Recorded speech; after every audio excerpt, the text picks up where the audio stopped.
ದಾವಣಗೆರೆ ಜಿಲ್ಲೆಗೆ ಏನು ಕೋಲಾರದ ಮುನಿಸ್ವಾಮಿ ಅವರು ಆಗಮಿಸಿದ್ದಾರೆ. ಅವರು ನಮ್ಮ ಜೊತೆಗಿದ್ದಾರೆ, ಮಾತಾಡ್ಸೋಣ. ಏನು ಹೇಳ್ತಾರೆ ಈ ಒಂದು ಕಾರ್ಯಕ್ರಮದ ಬಗ್ಗೆ ಅಂತ ಕೇಳೋಣ. ಸರ್, ಇವತ್ತು ದಾವಣಗೆರೆ ದಕ್ಷಿಣ ಕ್ಷೇತ್ರದಲ್ಲಿ ಭಾರತೀಯ ಜನತಾ ಪಾರ್ಟಿಯ ಸದಸ್ಯತ್ವ ಅಭಿಯಾನ ಏನು ನಾವು ನಡೀತಾ ಇದೆ, ಅದಕ್ಕೆ ಇಲ್ಲಿ ನಗರದಲ್ಲಿರ್ತಕ್ಕಂಥ ಎಲ್ಲ ನಮ್ಮ ಬಿ ಜೆ ಪಿಯ ಪ್ರಧಾನ ಕಾರ್ಯದರ್ಶಿಗಳು, ನಮ್ಮ ಶಿವಕುಮಾರ್ ಅವರು, ಯಶವಂತರವರು, ನಮ್ಮ ಸಿ ಮೋರ್ಚಾ ಗಂಗಾಧರು, ಎಲ್ಲ ಮುಖಂಡರುಗಳೆಲ್ಲ ಬಂದಿದ್ದಾರೆ.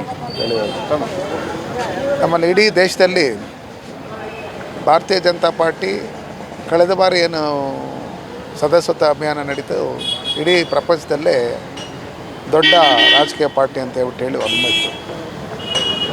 ಅದೇ ರೀತಿಯಲ್ಲಿ ಈ ಬಾರಿನೂ ಕರ್ನಾಟಕದಲ್ಲಿ ಕಳೆದ ಬಾರಿ ಏನು 78 ಲಕ್ಷ ಮೆಂಬರ್ಶಿಪ್ ಇತ್ತು, ಇದು ಈ ಸಲ 1.5 ಕೋಟಿ ಮೆಂಬರ್ಶಿಪ್ ಮಾಡಬೇಕು ಅಂತೇಳಿ ಕೇಂದ್ರದಿಂದ ನಮಗೆ, ನಮ್ಮ ರಾಜ್ಯಾಧ್ಯಕ್ಷರಿಗೆ, ಎಲ್ಲ ನಮ್ಮ ಮುಖಂಡರುಗಳಿಗೆ ಹೇಳಿರೋದ್ರಿಂದ ಈಗ ಎಲ್ಲ ಕಡೆಯೂ ಸದಸ್ಯತ್ವ ಶುರುವಾಗಿದೆ. ಸದಸ್ಯತ್ವ ಶುರುವಾಗದೇ ಇರತಕ್ಕಂಥ ಬೂತೇ ಇಲ್ಲ.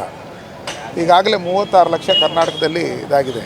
ಇನ್ನೂ ಮೆಂಬರ್ಶಿಪ್ ಆಗಿದೆ, ಇನ್ನೂ 15 ದಿನ ಇದೆ ಮೆಂಬರ್ಶಿಪ್ ಇದು ಮಾಡೋದಕ್ಕೆ. ಅದಕ್ಕೋಸ್ಕರ ಇವತ್ತೆಲ್ಲ ಮುಖಂಡರುಗಳೆಲ್ಲ ಸೇರಿಕೊಂಡು ನಮ್ಮ ದಾವಣಗೆರೆ ದಕ್ಷಿಣದ ಮತದಾರ ಬಂಧುಗಳಲ್ಲಿ ಕಾರ್ಯಕರ್ತರನ್ನು ಇವತ್ತೇನು ಮೆಂಬರ್ಶಿಪ್ ಮಾಡಬೇಕು ಅಂತ ಹೇಳಿ ಇವತ್ತು ಕರ್ನಾಟಕ ರಾಜ್ಯದಲ್ಲಿ ಏನು ಭ್ರಷ್ಟ ಕಾಂಗ್ರೆಸ್ ಸರ್ಕಾರ ಇದೆ, ಅದನ್ನು ಕಿತ್ತೊಗಿಬೇಕು ಅಂತೇಳಿ ಜನನೇ ತೀರ್ಮಾನ ಮಾಡಿರೋದ್ರಿಂದ ಇವತ್ತು ಕಾಂಗ್ರೆಸ್ ಸರ್ಕಾರ ಕರ್ನಾಟಕದಲ್ಲಿ ಬಂದಾದಮೇಲೆ ಒಂದು ಕಮ್ಯುನಿಟಿಯನ್ನು ಓಲೈಕೆ ಅಂತ ಮಾಡೋಕ್ಕಂಥ ಕೆಲಸ ಏನು ಮಾಡ್ತಾಯಿದೆ, ಅದಕ್ಕೋಸ್ಕರ ಇವತ್ತು ಜನ ತಿರುಗಿಬಿದ್ದಿದ್ದಾರೆ. ಇವತ್ತು ಗಣೇಶೋತ್ಸವದಲ್ಲಿ ಆಗಿರ್ತಕ್ಕಂಥ ಏನು ಘಟನೆಗಳು, ನಾಗಮಂಗಲದಲ್ಲಿ ಆಗಿರ್ತಕ್ಕಂಥ ಗಣೇಶ ವಿಸರ್ಜನೆ ಟೈಮಲ್ಲಿ ಆಗಿರ್ತಕ್ಕಂಥ ಘಟನೆಗಳು, ಮತ್ತು ಅವರು ಈದ್ ಮಿಲಾದ್ ದಿನ ಏನು ಪ್ಯಾಲೆಸ್ತೈನ್ ಪರವಾಗಿ ಜಯಘೋಷಗಳನ್ನು, ಪಾಕಿಸ್ತಾನ ಪರವಾಗಿ ಜಯಘೋಷಗಳನ್ನು ಕೂಗಂಥವ್ರಿಗೆ ಕರ್ನಾಟಕ ರಾಜ್ಯದಲ್ಲಿರ್ತಕ್ಕಂಥ ಕಾಂಗ್ರೆಸ್ ಸರ್ಕಾರ ರಕ್ಷಣೆ ಕೊಡುತ್ತೆ ಅನ್ನೋ ಒಂದು ಅವರು ಮನವರಿಕೆ ಆಗಿಬಿಟ್ಟಿದೆ ಅವ್ರಿಗೆ.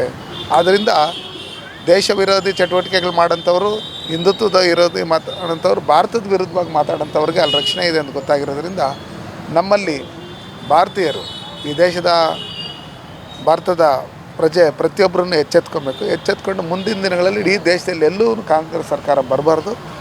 ಅದೇ ರೀತಿಯಲ್ಲಿ ಕರ್ನಾಟಕದಲ್ಲೂ ಕಾಂಗ್ರೆಸ್ ಸರ್ಕಾರ ಬರಬಾರ್ದು, ಭಾರತೀಯ ಜನತಾ ಪಾರ್ಟಿ ಸರ್ಕಾರನೇ ಬರಬೇಕು ಅನ್ನೋ ಲೆಕ್ಕಾಚಾರದಲ್ಲಿ ತೀರ್ಮಾನ ಮಾಡಿರೋದ್ರಿಂದ ಭ್ರಷ್ಟಾಚಾರದಲ್ಲಿ ಮುಳುಗಿರ್ತಕ್ಕಂಥ ಈ ಸಿದ್ದರಾಮಯ್ಯನವರು ಎಲ್ಲ ಕೂಡಲೇ ರಾಜೀನಾಮೆ ಕೊಡಬೇಕು ಅಂತ ಹೇಳಿ ಒತ್ತಾಯ ಮಾಡ್ತಾ ನಾವು ಈ ಸದಸ್ಯತ್ವ ಅಭಿಯಾನನ ನಾವು ಶುರು ಮಾಡ್ತೇವೆ. ರಾಜಕಾರಣದಲ್ಲಿ ನೋಡೋದಾದರೆ ಈಗ CM ಅವರು ರಾಜೀನಾಮೆ ನೀಡಬೇಕಂತ ಪಟ್ಟು ಹಿಡಿದರು BJP ಅವರು. ಬಟ್ ನಾನು CM ಸ್ಥಾನಕ್ಕೆ ರಾಜೀನಾಮೆ ಕೊಡಲ್ಲ ಅಂತ CM ಹೇಳ್ತಿದ್ದಾರೆ. ಇದ್ರ ಬಗ್ಗೆ ಹೇಳೋದಾದರೆ ಸರ್, ಈಗ ಸಿದ್ದರಾಮಯ್ಯನವರು ಬಗ್ಗೆ ಹಿಂದೆ ಇದ್ದಂಥ ಒಲವು ಬೇರೆ, ಈಗಿರ್ತಕ್ಕಂಥ ಒಲವು ಬೇರೆ. ಕರ್ನಾಟಕದಲ್ಲಿ ಅವರೇನು 136 ಸೀಟ್ಗಳನ್ನು ನಾವು ಗೆದ್ದಿದ್ದೀರಿ, ಜನ ಮನ್ನಣೆ ನಮಗಿದೆ ಅಂತೇನು ಹೇಳ್ತಾಯಿದ್ರು.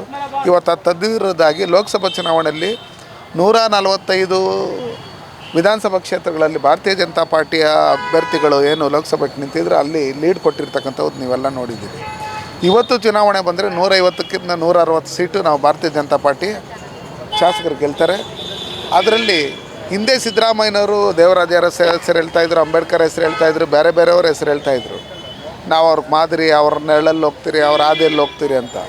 ಇವತ್ತು ಮೂಢ ಹಗರಣದಲ್ಲಿ ಸಿಕ್ಕಾಕ್ಕೊಂಡು ವಾಲ್ಮೀಕಿ ಅಭಿವೃದ್ಧಿ ಪ್ರಾಧಿಕಾರದಲ್ಲಿ 100 ಕೋಟಿ ಹಗರಣಗಳಾಗಿ, ಮೂಢ ಹಗರಣದಲ್ಲಿ ಸುಮಾರು 5,000 ಕೋಟಿ ಹಗರಣ ಆಗಿ, ಇವತ್ತು ಅವರ ಮಂತ್ರಿಮಂಡಲದಲ್ಲಿರ್ತಕ್ಕಂಥ ಸಚಿವರು, ಶಾಸಕರುಗಳು ಪ್ರತಿಯೊಬ್ಬರೂ ಭ್ರಷ್ಟಾಚಾರದಲ್ಲಿ ತೊಡ್ಕೊಂಡಿರೋದ್ರಿಂದ ಇವತ್ತು ಕೆಲವು ಮಂತ್ರಿ ಜೈಲಲ್ಲಿದ್ದಾರೆ, ಕೆಲವರು ಊರು ಬಿಟ್ಟು ಹೋಗಿದ್ದಾರೆ, ಕೆಲವರು ಪೊಲೀಸ್ ಅಧಿಕಾರಿಗಳಿಗೂ ರಕ್ಷಣೆ ಇಲ್ಲ ಇವತ್ತು ಈ ಸರ್ಕಾರದಲ್ಲಿ ಅಂತ ಹೇಳಿ ಗೊತ್ತಾಗಿರೋದ್ರಿಂದ ಆ ಪೊಲೀಸ್ ಅಧಿಕಾರಿಗಳು ಆತ್ಮಹತ್ಯೆ ಮಾಡ್ಕೊತಾ ಇದ್ದಾರೆ. ಹಂಗಿರೋದ್ರಿಂದ ಇವತ್ತು 14 ಸೈಟ್ ಏನು ವಾಪಸ್ ಕೊಡ್ತೀನಿ ಅಂತ ಹೇಳ್ತಾಯಿದ್ದಾರೆ. ಕೂಡಲೇ ವಾಪಸ್ ಕೊಟ್ಟರೆ ನೀವು ಆರೋಪಿ ಅಂತೇಳಿ ಸಾಬೀತಾಗಿ ಇವತ್ತು ನಿಮ್ಮ ಮೇಲೆ ಕೇಸ್ ಆಗಿದೆ, ನೀವು ಆರೋಪಿ ನಂಬರ್ 1. ಹಂಗಿರ್ತಕ್ಕಂಥ ಸಂದರ್ಭದಲ್ಲಿ ಇವತ್ತು ಏನೇ ಕಳ್ತನ ಮಾಡಿದ್ರೂ ಅದನ್ನು ವಾಪಸ್ ಸ್ಟೇಷನ್ಗೆ ಕೊಟ್ಟರೆ ಅದನ್ನು ರಿಕವರಿ ಮಾಡ್ಕೊಳ್ಳೋದು ಅಷ್ಟೇ, ಕೇಸ್ ನಿಮ್ಮ ಮೇಲೆ ಇದ್ದೇ ಇರುತ್ತೆ. ನೀವು ರಿಸೈನ್ ಕೊಡೋದು ಒಂದೇ ದಾರಿ ಅಂತ ಹೇಳ್ಬಿಟ್ಟು ಹೇಳೋದ್ರ ಮುಖಾಂತರ ಕೂಡಲೇ ನೀವು ರಾಜೀನಾಮೆ ಕೊಡಬೇಕು.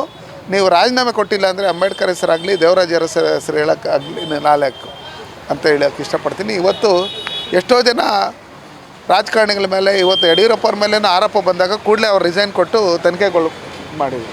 ಎನ್ಕ್ವೈರಿ ಆದಮೇಲೆ ಅವರು ನಿರಪರಾಧಿ ಅಂತೇಳಿ ಅವ್ರದ್ದು ಏನು ತಪ್ಪಿಲ್ಲ ಅಂತೇಳಿ ಇದಾಯಿತು. ಆ ರೀತಿ ನೀವು ಸಿದ್ದರಾಮಯ್ಯನವರು ಶುದ್ಧರಾಮಯ್ಯನವರಾಗಿ ಬಂದು ಮತ್ತೆ ಅಧಿಕಾರಕ್ಕೆ ಬರಬೇಕೇ ವಿನಃ ಇವತ್ತು ಒಂದು ದಿನ ನೀವು CM ಆಗಿ ಮುಂದುವರಿಯೋದಕ್ಕೆ ನೀವು ಆ ಸಂವಿಧಾನದಲ್ಲಿ ನಿಮಗೆ ಅವಕಾಶ ಇಲ್ಲ.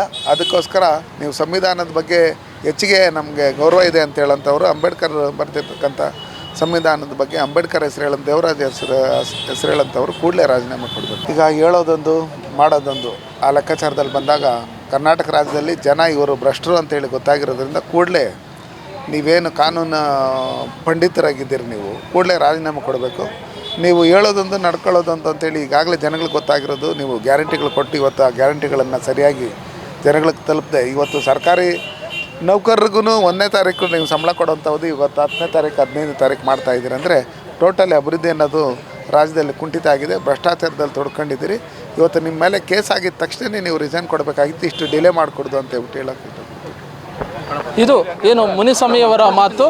ಕ್ಯಾಮ್ರಾ ಪರ್ಸನ್ ರಾಕೇಶ್ ಜೊತೆ ಅಣ್ಣೇಶ್, ಒನ್ ಕನ್ನಡ ನ್ಯೂಸ್, ದಾವಣಗೆರೆ.